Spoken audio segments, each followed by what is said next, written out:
Hi, everyone. Thank you so much for having us today. We're super excited about this big group we have. We're going to get started right now. I'm just going to get this going. So thank you so much for joining us today for our conversation, Words Matter, the social justice of using empowering language. If you haven't already, we would love to know who's in the virtual room. Please feel free to share your name, pronouns, affiliation, and locations in the chat box. We know we've probably got people from all over the state, so we're excited about that. We will be sharing resource list at the end of the session, so you'll get links to all sorts of resources that we might touch on. So know that that's coming, and please just stay muted if you aren't speaking. But we will have opportunities for discussion throughout. So we definitely want to hear your thoughts and your experiences, and really glean from the expertise here in the room today. So thank you again so much all for joining us. So a little bit about Literacy Works. We are based in Chicago, but we have members all over the Chicagoland area and now sorry, I don't know if you heard that. Just a little bit about Literacy Works. We are based in the Chicagoland area, but we have members all over Chicago and throughout Illinois.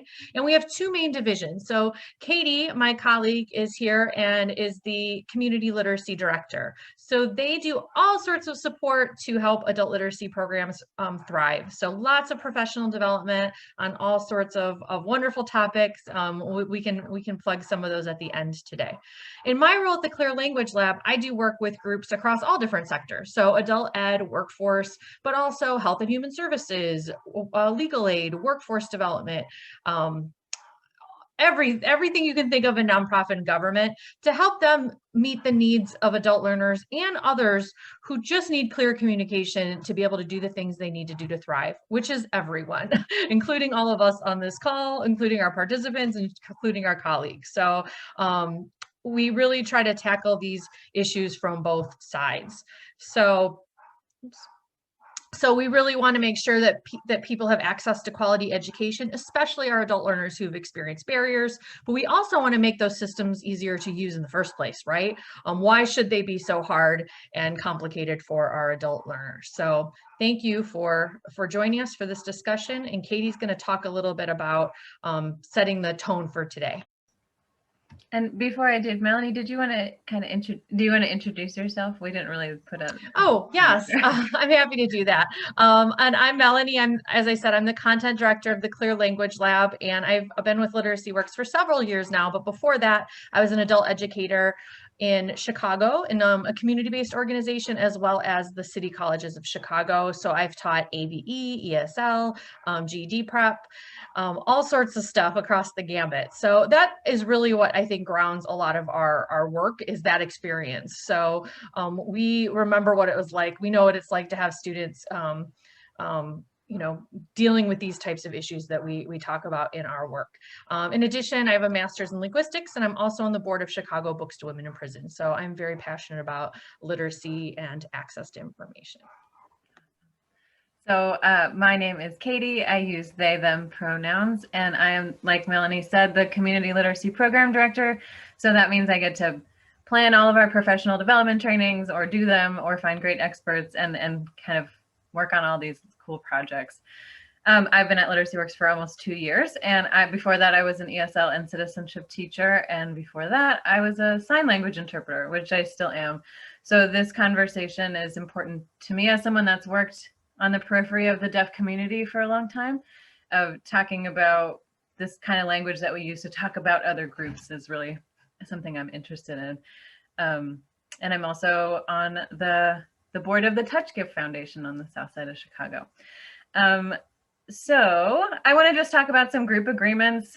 Some of these don't necessarily, we're not going to have like breakout room discussions, but we can kind of think about them. There are rules that we kind of try to keep at Literacy Works when we have discussions like this. What I want to focus on the most is that this is a brave space. So you probably heard the term safe space, but that word kind of got a little off the rails when people think that safe means I'll never get my feelings hurt and no one will ever disagree with me. So it doesn't mean that. So we've changed the word to brave space. So someone might disagree with you and you might get your feelings hurt, but that's part of the discussion and that's okay. So we're asking you to be brave and to resist the urge to be defensive. We're going to talk about really tough stuff and stuff that we're all a part of. It's part of our work. It's in our language right now. There's a reason we're talking about it. So none of us are immune, so nobody is doing it perfectly. So we all have stuff to learn. So I want you to take a deep breath and say, like, it's okay, I have stuff to learn. So we're going to be brave today. I just want to kind of point out some main ones. I want this why am I speaking to think about it. If you are one like me that likes to talk a lot, maybe just take 1 second and say, like, do I really need to talk right now? Can I just save this and let somebody else speak my truth?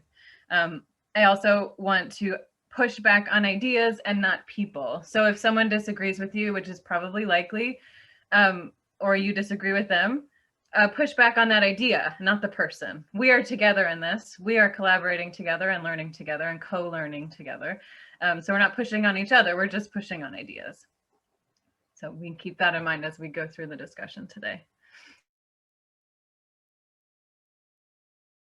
So this is our plan. This is our intention for the discussions today. We did our introductions. Thank you for writing in the chat. I will admit, I have a really hard time seeing in general, and the chat is really small. I would like to talk to Zoom about how we can make it bigger. So I will read those in a second.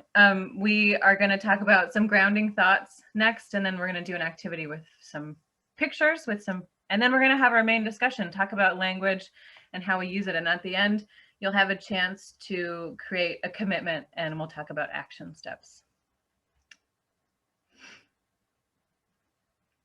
So I want to bring up these grounding thoughts. We like to start our trainings with kind of like a quote or an idea to kind of put us in the right headspace.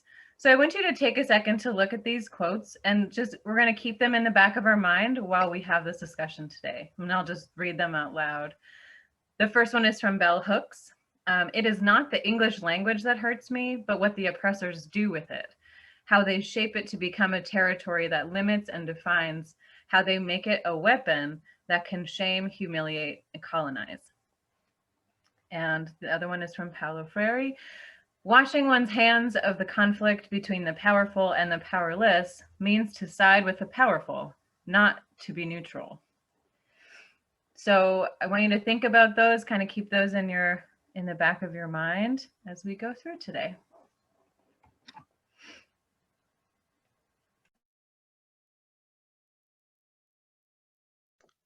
So there's some pictures on your screen that you see, and this is from a art project a few years ago from Canon, the photo people. And you'll notice that it's the same person. He's wearing the same clothes. He's in the same setting.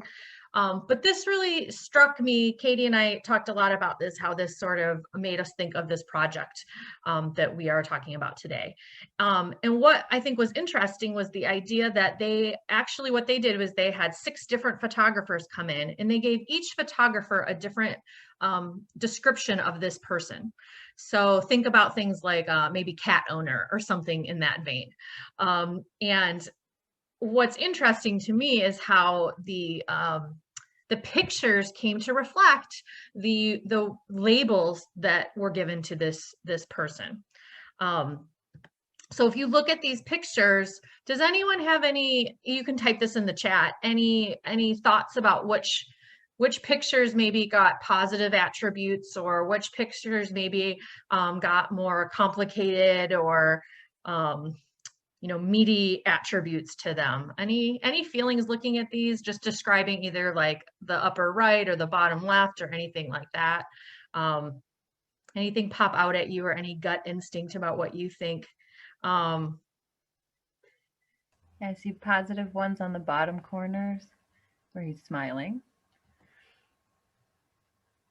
Yeah, there's certainly some where he was given some sort of guidance, right, about about his energy, or they were responding to his energy. So I'm going to show you what those phrases were that they labeled this person with.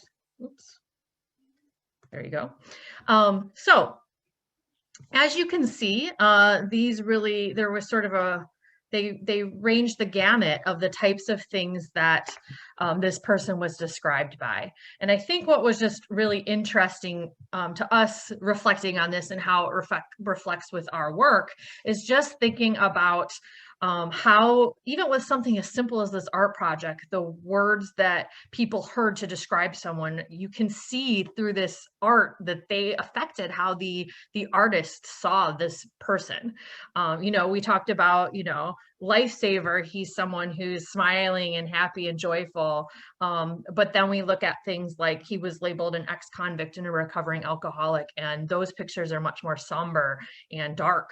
You know, and this is the same person throughout all these pictures, but the impression that these labels put on him that the photographer saw, I think is really powerful to see in these images. So I think you can probably see where we're going with this when we think about the language that gets used in our field and just the nonprofit sector in general, can have this same type of, I think, experience for a lot of the communities we work with, where these labels get used, then we might not even think about them when we're using them, but they're powerful and they have a lot of impact on perhaps our perception and how we see these issues that are, you know, at the heart of our work. So this led us to create what we called our inaugural literacy action project. So this was a project we developed that's brand new. We just had our first one last month, and this was our topic. So we're going to be speaking a little bit to that experience.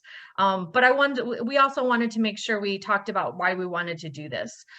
We really wanted a place where people in the field could come together and talk about some of these meaty issues that sometimes there's not always space for, and really thinking about, well, what are some actions we can do?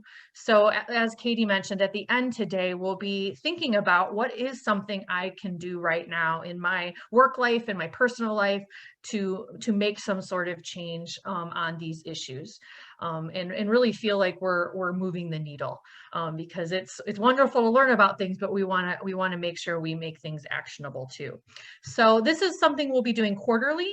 We invite you to join us if you'd like. Our next one will be in May, and we'll be talking about wages in adult education and all sorts of good stuff. So definitely, if this kind of conversation is interesting to you, we would love to have you join us for that May conversation. It's free.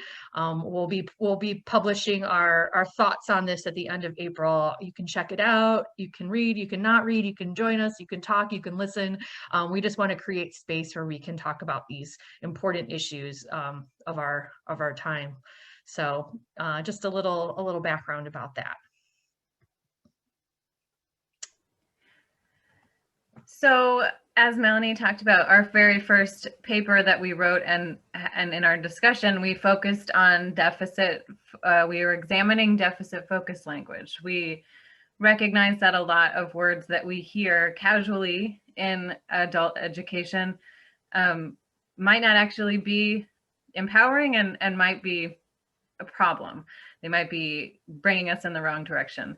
And I think Melanie got the idea when we saw a very prominent adult education organization talk about illiterate and dropout, I think in the same tweet. And we were like, let's examine those ideas and see if we need to think about different words. So I kind of want to open it up to discussion. So these are the big terms we focused on in our first paper: dropout, low skilled, ex-convict, and illiterate. So I'm sure that you've heard these before. You might have used them before, but I want to start to, and again, there's not judgment. We've all used them. I've used them too, and I've used them recently until we started talking about them. So I do want to think about some questions. So we kind of want to open it up, and we have a huge group. So what I think would be best is if you use in your bottom bar, your toolbar, you see the reactions, a little happy face and a plus sign. If you click that, you can see, oh wait, no, it doesn't have hand raise. Okay, never mind. So we can just figure it out. But I want to get some of these ideas. I want you to think about these terms. Oh yeah, you can raise your hand. Okay, great. Sandra, did you want to add anything, or were you just showing me how you could do it? You're gone now. If you open the participants box, oh great, thank you. Okay, so if you open your participants box, you can raise your hand. So I want to think about these terms. How do they make you feel? What do you feel when you hear the word dropout, low skill, ex-convict, illiterate? And you can definitely write in the chat too. So how do those words make us feel? I see Lisa has a hand raised. Oh, Lisa, yes, please go ahead and share. So you can unmute yourself, Lisa, if you'd like. Or Sheila's you're free to unmute yourself as well. But in the chat, negative, negative, negative, deficient. Yes. Hate the term ex-con. Yes. So they're all really negative, right? They all really focus on the person. It's their fault. They are low skilled. They chose to drop out. They are forever a convict. They're just not at this moment. And they're illiterate. They have no reading skills, no literacy whatsoever. These are all pushed onto this person. So how do you feel about a person, an illiterate person? How do you feel about them? You don't know this person, you just know that they're illiterate. Ugh, I hate saying this word so much. Depressed. I would want to help them. I feel like they're probably disenfranchised. You're sad for them. It's ashamed. I think, what happened? Sad for them. Yeah. So there's like lots of pity, lots of shame. This is so sad. It doesn't address anything that they do know, right? It's only telling you what they don't know.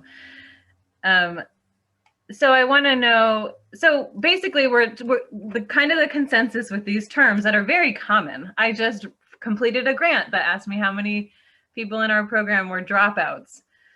So it's there. I just did it last week. So they're everywhere and we use them all the time and they're all negative that we've kind of decided today. So what, have you ever used any of these terms before? And maybe recently? Could just kind of let us know if you've used them, and it's okay if you have, because again, we're using them all the time. It's okay. So so you can, oh yeah, low skilled. We see that one a lot, especially with like if you're working in the workforce or if you have anything related, there's always like low skilled jobs.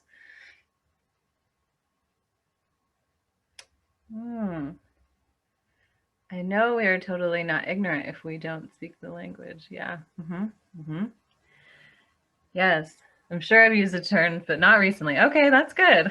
Yes. So we know what they are. We've seen them before.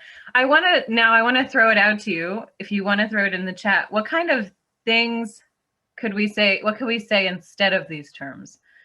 So if we talk about, let's talk about dropout first. What are the things we could say about dropout?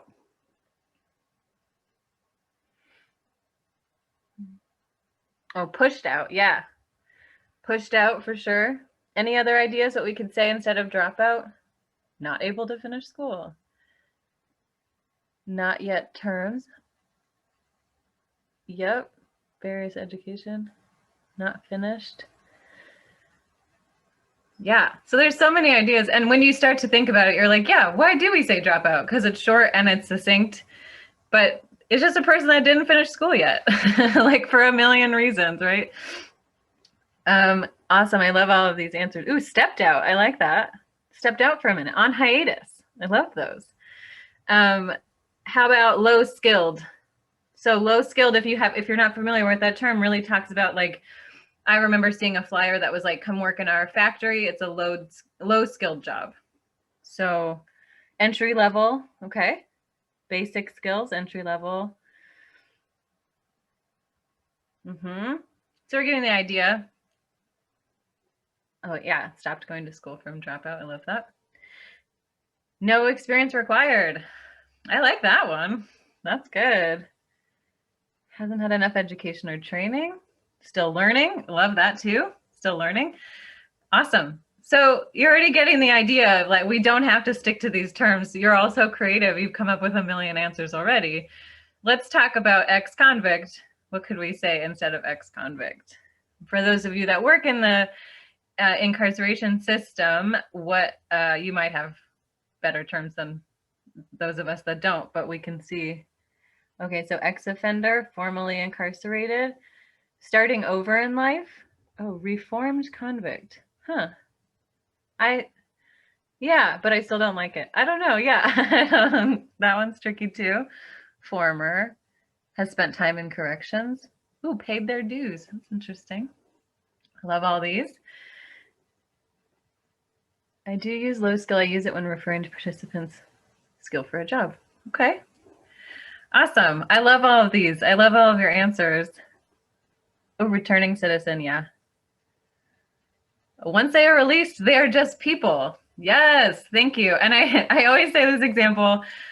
This is so different, but I am divorced. And when they always say, are you married, single, or divorced? I'm like, I'm single because I'm not forever divorced. Once I'm out of the marriage, I'm just single now.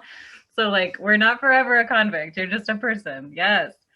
And then lastly, let's talk about illiterate. I feel like this is happily, it is going out of favor, but I want to know, oh, I feel like literate still has a place. We often use pre-literate, which is also problematic when applied to participants that have no desire to increase their literacy. With pre-literate, decoding, deciding. Okay. Yeah, that's interesting. Awesome. Another divorcee. Maybe not, but that's okay. It doesn't matter because you're single now. Yeah, so illiterate is a thing we'll talk about next. I think that's like an important thing, and I think some people still use it for different reasons, but I think when we talk about the words we can use instead on the next slide, Melanie will give you some ideas about the problems that we have with that term. Thank you so much for your participation. I love all these ideas. Yeah, and I just want to add that a lot of the ideas that I feel like we're generating right now and some of the differences maybe between the examples that we're showing, I think there's a little bit of a shift from some of these focusing on the deficiencies of the person versus reflecting on the systems that folks are immersed in or are part of. And I think for us, that's always been the interesting sort of place to negotiate and try to figure out like, well, how do these relate to each other? Because people don't live on islands by themselves like Tom Hanks in that movie, right? Like they're part of these systems. And we know that some of these systems are inequitable, are racist, do not work for the needs of our people. So I think that's the space that we're very interested in exploring with these conversations. So I love the creativity in the chat and the different ideas that we have. I want to stress too that like it doesn't always necessarily mean everything's going to be super sugar coated and happy. Like we have to talk about complex things sometimes with participants, but specifically today though, I think we're trying to just zone in on the language that's getting used though to represent people, real people that have real feelings and lives and emotions and things like that. So here are a couple examples that we kind of explored in our paper, if you would like to check that out, but as well in our discussions with folks last month when we had some folks on the line talking about these things. So some of the things I see are things that you all brought up.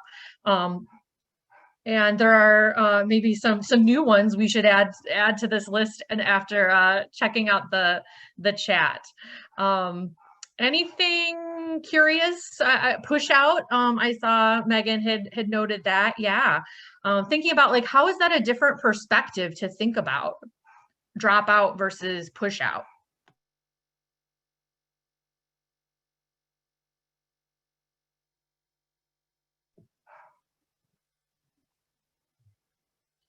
Any thoughts about that one or?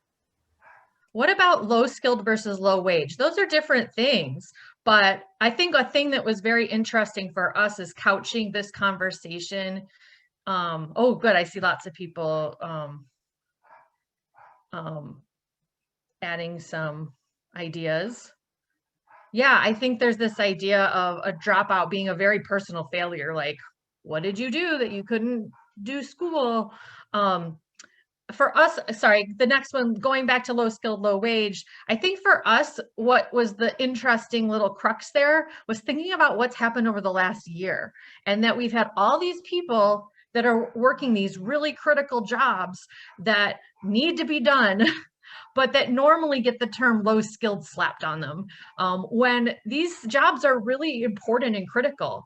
So are there other ways we can talk about them that don't necessarily define them that way, because they're important jobs? So I think when we just say low skilled, it sounds like these are jobs that aren't even important, like, and it's very diminishing. So, are there just other, maybe we haven't even imagined it yet, but are there other ways we can think of talking about work that don't necessarily denigrate the work that adults do, that we need them to do for our society?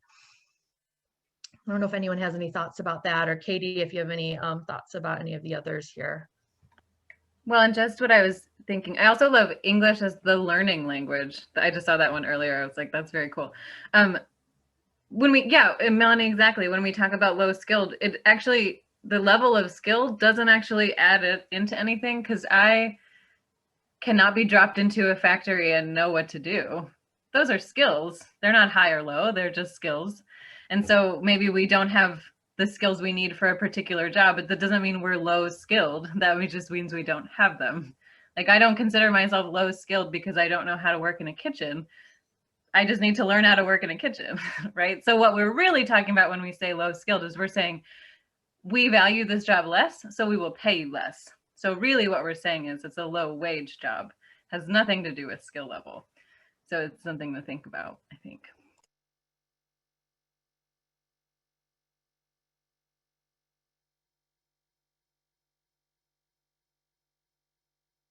I love all these answers. Yes, I love the creativity pouring into the chat. This might be the most fun chat I've ever seen. It's like so many cool ideas popping in. And I like, most of us are low wage workers compared to CEOs. Preach, exactly. You should come to our May session. Awesome. All right. We can go to the next slide. Are there any other ideas about these before we move on and talk a little bit about other ways we might think about manifesting language to be more empowering and more have more agency for folks?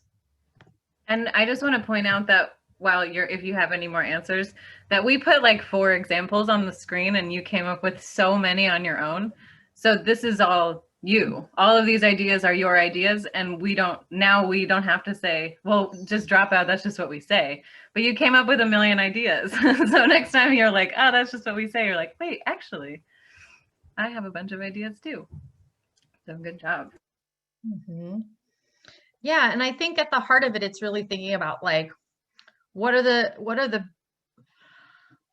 are these bigger issues that we're not talking about when we use some of these shortcuts that aren't really accurate?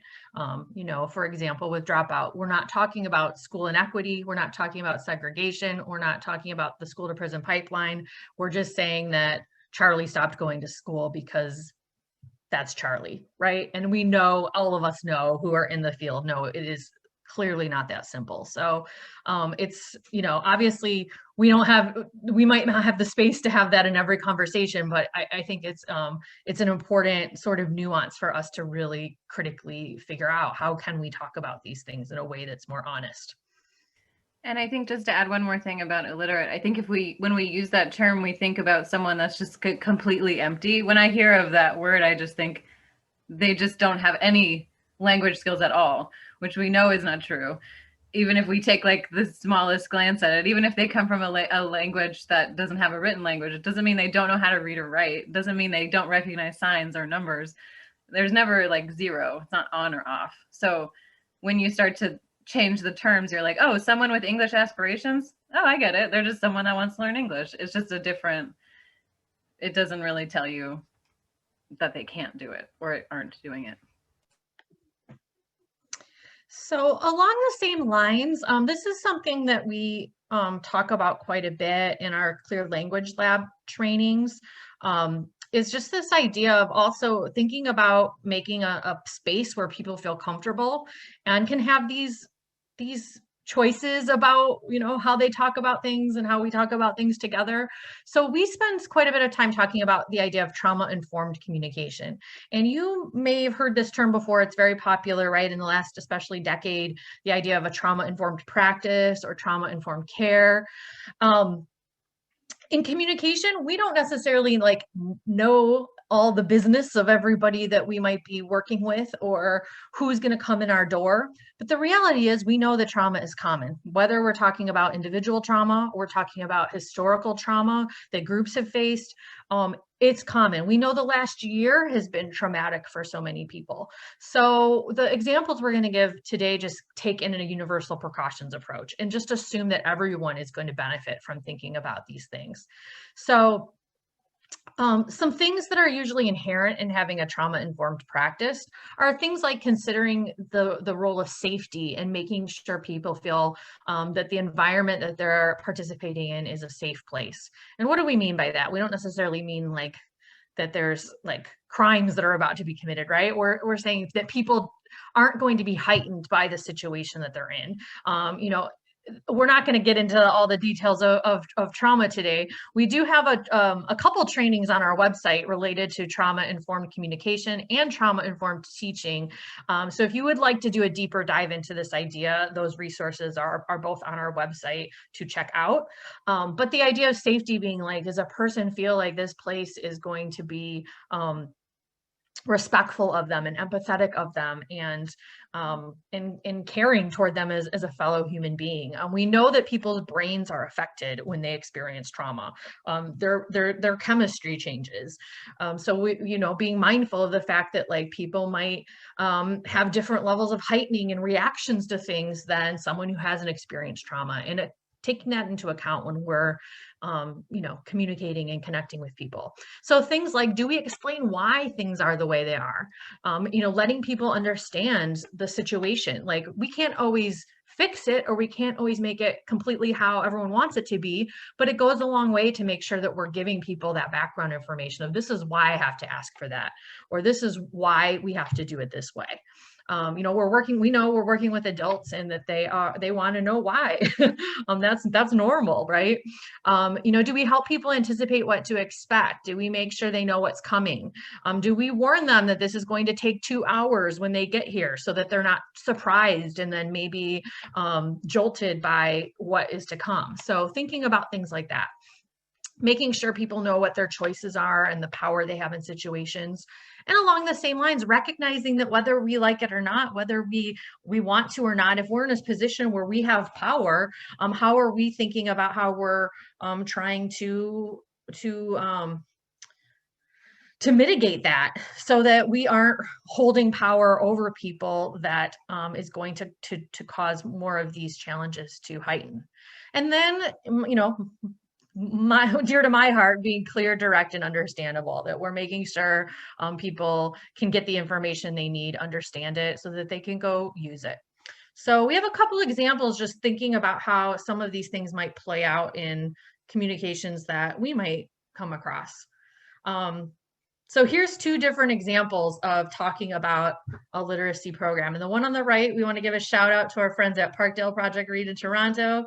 They are awesome. We love them. I came across how they talk about their work on their website and thought it was just very delightful and inspiring. I was like, oh, that's like the place you want to go.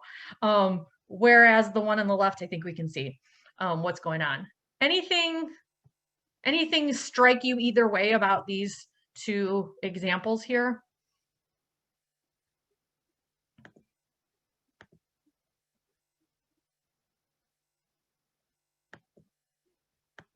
Where would you rather go?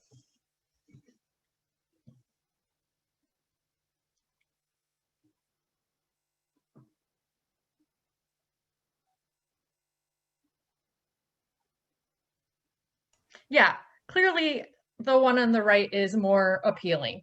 I suspect that the one on the left was, was was originally or, I kind of, this is kind of a conglomeration of a couple that I came across, but were written a really long time ago and just have never been sort of revisited to say, hey, this isn't how we talk about these things anymore. This isn't humanizing to talk about and to people this way.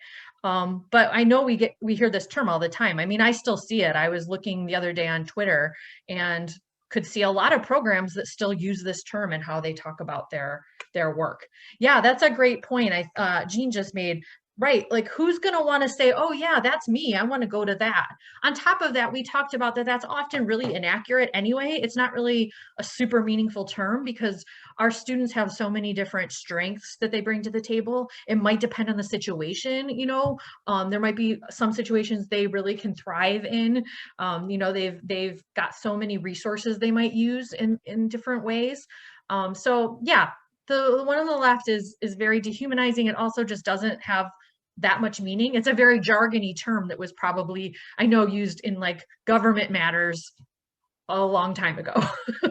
So thinking about the fact that like we can change these things, and it's so hard because we're all in the weeds and we're doing our work, and we might not realize that we can change these things, or we can at least ask why and say, why do we talk about it this way? Hey, let's think about, can we do this differently? So awesome. Good, great observations. And I love those comments. Change are good. And I do like the comment about like homeless people versus people experiencing homelessness. Yeah, totally. Oh yeah. We'll talk about that one in a sec too. Okay, here's one more example along the same lines. Now this one's a little more subtle, but I'm curious to know your thoughts. There's some things that sort of, we played around with to kind of show how perhaps this could be done differently. Obviously, if we ran this program, maybe we could do lots of things differently. But what are some subtle observations you might notice between these two examples?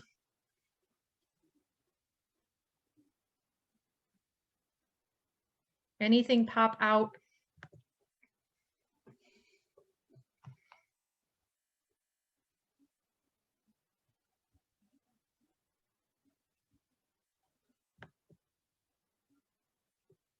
I know this one's a lot longer than the pithy last one.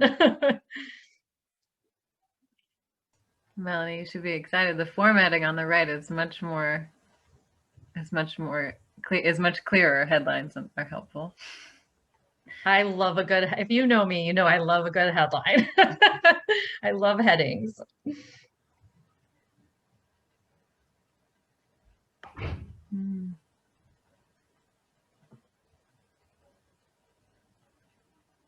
Yes, these are great ideas. I love that someone pointed out the options on the right. You can call Mary, you can email. Mm-hmm. Great. Yeah, things that stood out for me when I looked at this, the original one was based on one I came across. And I know that this is the type of thing that now things are continuing to be much more codified, and we have to have all this paperwork and do all these rules. But even when there's things we have to do, what are ways we can make sure there's still some humanity there? So some things that struck out to me immediately was the Social Security card for self and family members. Oh my gosh, how stressful could that be when you look at this and go, well, maybe even if everyone has one, they might not want to share it with you. The same with income verification. So for me, it seemed really important to be able to say, hey, we don't just want to have a wall up that says, this is the only way you can come in. And if you can't, sorry, too bad, so sad. As opposed to saying like, hey, we're going to figure this out together. And that sort of attitude. I think those are some things that really struck me. The police report, that seems scary to me. I have to go get my police report, but wait a minute, that's only for some people. So maybe we can pull that out so that only the people that need that really can zone in on that, and not everybody who might have a lot of stress and anxiety related to the idea of going to the police station. So, and then as someone pointed out, having a human to contact, as well as multiple ways to contact that person. That is such a powerful thing. Even if you never need to call Mary, just knowing that like you're not just done with this process because you have questions, because you've got a human that you can connect with. So those are some things that popped out at me. So thinking about, you know, what kind of agency, what kind of opportunities are we giving people in these, you know, in these examples with something as seemingly like boring as paperwork, but are there ways that we can solidify relationships and make things more accessible for people and how we talk with them, if that makes sense. Are there any other I'm having trouble seeing the chat, Katie. Are there any other comments that are different? Excellent ideas. In addition, we need to give our students yeah, so we're going to talk about Mary's title is a bit intimidating. Case manager. That's interesting. Yeah. Yeah, there's like, maybe you take out case manager if it sounds, we could just call Mary. That's a great idea. Maybe you could just say Mary, our super awesome connector person, or however your organization does it. I think that's a great point, is that you might know that like that's going to intimidate people or just sounds scary. Like, what even is a case manager? So maybe you can say something else, or just say Mary, our awesome staffer. So some further sort of discussion on these ideas. Being specific about who you're talking about and to. So, you know, don't be so general that you water down what you're saying. So if you're talking about Black people who live on the west side of Chicago, you know, be specific and don't, you know, use a broader term that's not accurate. We're going to talk in a minute about gender neutral language, but, you know, are you cognizant of the fact that, you know, you're not adding gender into conversations and making some people who might not feel welcome if they feel like, oh, this place might not be accepting of me. And then talking with people, and that's a big theme we'll keep talking about throughout our time together, is just connecting with people and finding out, what do you think about this? Like, do you like how this flyer looks and we promote the classes, or do you have other ideas of how we should do it or we could do it? Yeah. So we wanted to mention, and we know some of you mentioned in the chat, just in case some people weren't familiar with this language, the idea of person first language. I think person first language is definitely much more the norm now. So that's the idea of talking about the person followed by whatever condition or situation they might be in. So we've got some examples here on the right: a person with a substance use issue, a person experiencing homelessness, right? The person themselves is not just their homelessness, right? They are a person who might be dealing with that. A person with diabetes. So there's definitely a big push in this direction over the last, I'd say, I don't know, 5 or 10 years. So this is oftentimes, I think, where a lot of language now is grounded in this person first language, and really respecting the idea that, like, we are a human and then we might be in these different situations or have these different issues. There are some style guides that we put in the resource list if this is sort of new to you and you want to know more, that I think are super helpful in kind of giving you examples of these things. The other side of that coin is there are some people that prefer identity first language. So that's why it's really important to know your audience and know who you're talking to, and make sure we're being respectful of the people that we're working with. Or if we're talking to someone and maybe asking and saying, hey, what language do you prefer? What would be most respectful for you? So the examples we give here talk a little bit about that. So for example, one of the websites that I'm going to share out with you, they actually prefer identity first language. So when people use their photos, they want people to say, this is a photo of a disabled person instead of a person with a disability. Now that's less common, but you know, we want to respect what people want to be called. So we want to, you know, note that and go, oh, okay, this is different. So I want to make sure I pay attention to that. Katie, do you want to speak to the other example? Yeah, just the other example is, as a sign language interpreter that got their license in 2008, I learned a different culture than someone that got it in 1980. So there were lots of terms that changed. We don't say hearing impaired anymore. We don't say a deaf with a lowercase d, and you can read more about what that means. We say like a person that doesn't hear or whatever. But you meet a deaf person that says, I'm hearing impaired, then you sign hearing impaired and you say that to them. Like, you don't tell them, oh, actually, we don't say hearing impaired anymore, but that's how they identify. So you follow what they do. As an interpreter, that's my job. But as people that work with other people, if you know that I want person first language, and then someone identifies themselves and says, I'm a homeless person, use their language. You can model it otherwise, but you're following their lead. So you want to kind of follow what they want, because people can identify themselves, just even if you're like, I just learned how to say this and now I'm saying it wrong again, but it doesn't matter because we're just supporting the people that we work with. Thanks, Katie. And like I said, there's several style guides that we'll share out with you that have a ton of examples. If this is something that sort of you're kind of diving into. I also have some examples here that we can share out that you'll get afterwards of just how to make language more gender neutral. So let's say you have a family literacy program and you've got some rules or some guidance, that you're sending home. Oftentimes you might see people use like he/she or just he or just she. Well, that kind of limits who might feel comfortable, in the program. Or imagine a parent that has a child who's non-binary, or a parent who's non-binary. They might feel like, oh, I don't know if they're going to get me or see me. We can easily shift that, and it's very simple. There's lots of ways we can do that so that we can make people feel more comfortable and without focusing on gender. So we've got some examples here of how you can transform sentences really easily so that you don't have to have those kinds of phrases in there, but mean the exact same, mean the same thing. Like, what do I do if my kid gets sick? We'll call you to pick up your child, and things like that. And this is by no means an advertisement for Google, because that's a whole other thing, but I just had to create a new Google account for a Gmail account for a project I was working on, and it asks you your gender, and it gives you male, female, non-binary. It gives a long list, and at the end it says custom, what is your gender? So you can write anything, and not, Google's behind on a lot of stuff, but it's an idea of like, can we just we have to have male or female on there. Can we just add a few more lines where people can choose their gender? Why not? What does it do to you? What does it do to anyone to like have people just express themselves? So it's something to think about. Awesome.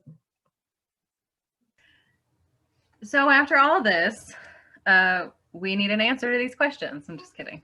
They're really big questions and we need to start thinking about them, but we want to start examining every single piece of our work, including the language that I like houseless. Sorry, I'm just getting to that one. Yeah, I love all of these.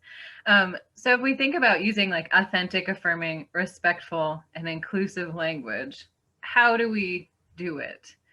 And we might have the most well-meaning, wonderful organization, and then we call our participants illiterate ex-cons, and we kind of lose that edge of the equitable, accessible, supportive work that we're actually doing. We disregard that when we say things like this to our participants. So what are some things we can do? Yeah, why is the use of gender even necessary on a form? Because people got to count stuff. Why do I have to say I've been divorced? Because somebody has to count it somewhere for something. But yeah, there's a lot of questions like that. Do we actually need this? Can we, and Melanie, maybe you talk about your how to build a better form training you're doing next week about, do we even need this on the form? So I want to, but it's for ads, probably, yeah. And then someone that's non-binary like me, I'll just get all the ads because nobody knows what to do. So I do want to throw it out. And so I want to think about stakeholders in our organization, funders, donors, volunteers, staff, participants, everyone you could think of. How do we start modeling this? How do we start changing our language in a realistic way? So we can't just say like, we'll just do better. Yeah, of course. But what could we do? I see Shannon has a point about in adult ed, like how do we get the gender information to be more inclusive that needs to be collected? That's a great idea. Like, well, yeah, and then one example of that is with the Secretary of State for Illinois, a lot of people asked about it. Do we have to have these two choices on our form? Like, I know you need the information, but can we have more? And it became a conversation from our organizations to the Secretary of State, a funder, asking like, I get you need these numbers, but can we have more? Why does it matter? So asking your funders, asking the people in your, seems like a simple thing to do. Yeah, it is pretty simple. I love that. It's just a matter of just switching your mind and then thinking about how much your perspective will change about your work when you change these words. Even when you're just talking to another staff member and there's no students around, you're talking about your learners. How do you think differently about them? Education doesn't end when we leave. Yes. So we have to be able to model this. And so it starts with asking questions. Can I change this form? It could start with modeling it in your grant. So like I talked about how many dropouts do you have? And then I respond with, this many people have not finished school yet, or whatever. I'm just responding back. I'd never use the word dropout, so we could model it. Also gives them the opportunity. Yes, like let's let people identify how they want. Gender with a blank after it. Let the person write in the, yeah. Like all of these ideas, we could just, you're coming up with amazing ideas of just like practical things you can do tomorrow. I mean, maybe you have to get it all approved, but you could start thinking about these things now and start thinking like, do I have to say ladies and gentlemen at the beginning of class? Some people don't identify as a lady or a gentleman. Can I just say like, hey y'all, like, can we say things like just tiny little things we can change regardless of our role? We could be a CEO and have a lot of power. We could be a volunteer tutor and have very little power, but we can make really big choices and really big changes.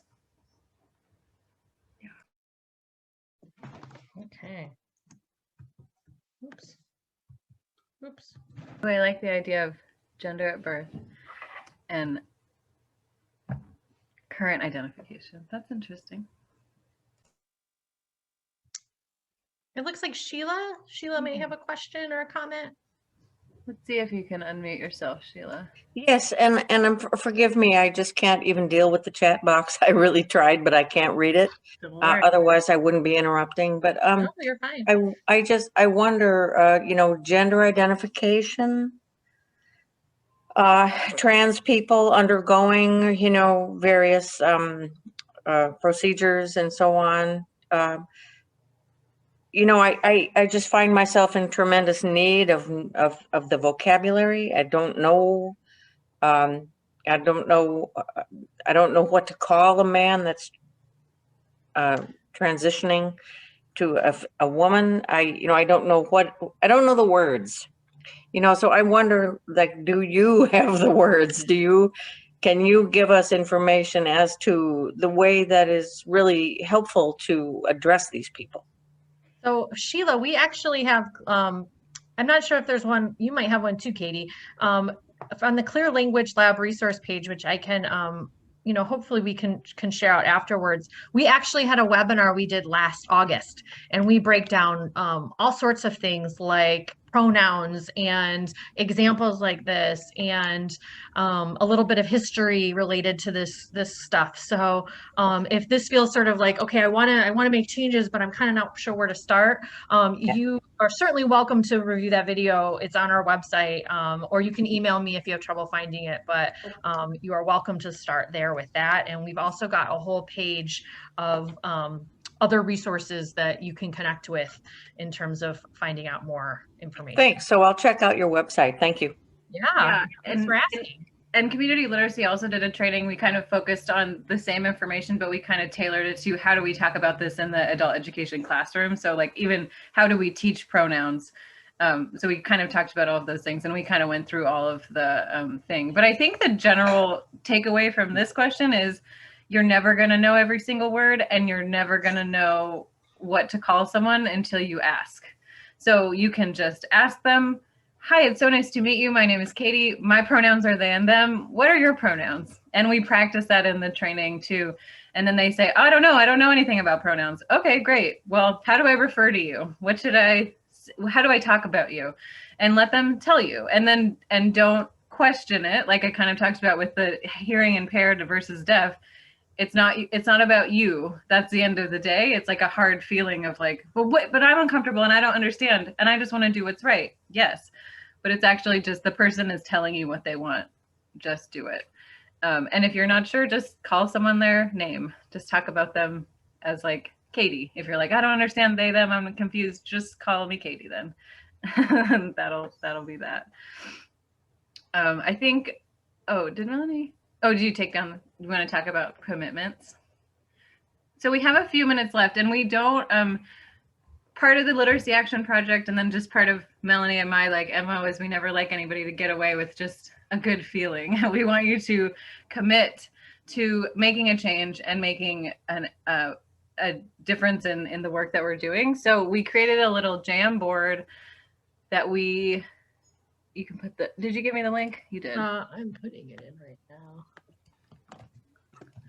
So the Jamboard is a tool where we can collect our ideas. It might not want to let all of us in at once because we didn't know that there'd be this many people interested in this topic. So I encourage you to take some time today and just, even if it's not right this second, but click in there and think about what is something that you want to do. And it could be something little, like Katie said, like, I'm going to take a look at that form that we haven't revised in a long time and just see what ideas come. Or maybe it's making a time at a meeting to talk about these things and have these discussions. Or maybe it's going through your handbook and seeing if you can make it more gender neutral. The possibilities are endless. I think the idea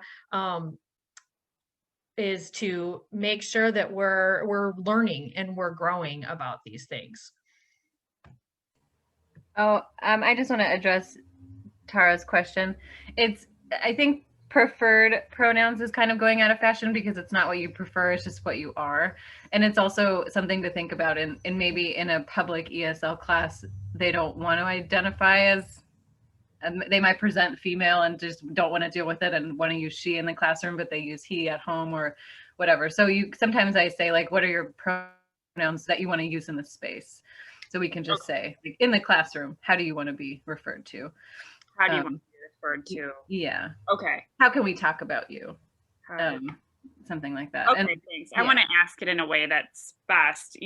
How do you? Okay. Yeah, of course. Yeah, you're so welcome. And just to add what Melanie was saying, our Literacy Action Project is a package. So the idea is that you can read.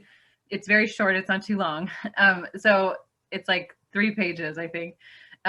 And then you can read it, and then we have resources and plans on how to bring this back to your organization. So we have discussion questions, we have ways for you to bring it up in meetings and action steps to take. And one of them is kind of talking about Melanie's work. It's such an important part of all of this and thinking, so you can get that from our website. I'll put that in the chat in a second. And so you can start there. If you're like, I don't even know how to start, I don't even know how to talk about it. You can read this and share those questions. And I'm going to share the resource list with you as well. Here's the Literacy Action Project. And there's quite an array of resources on here. So check those out. Check out the Literacy Action Project. Check out our videos.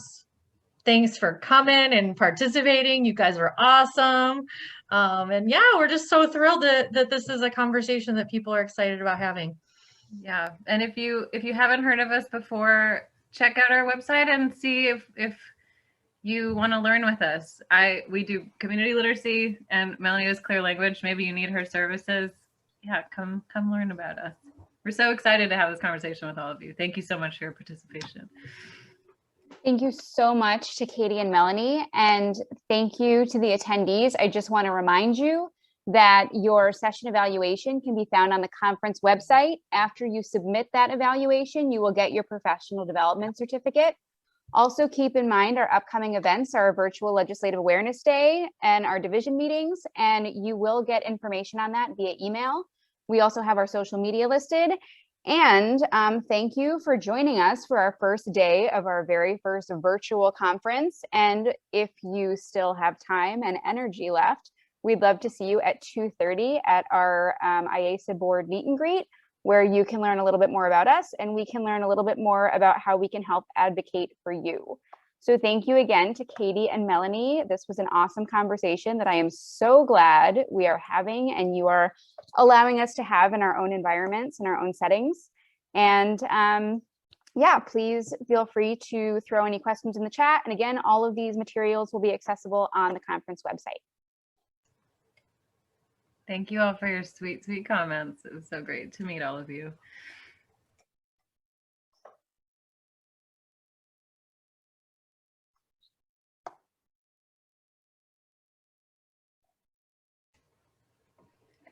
And Heather, there was a question in the chat about the chat being saved.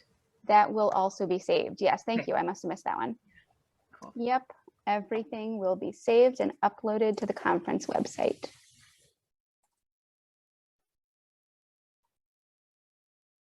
I'm going to stop the recording because we don't need that anymore.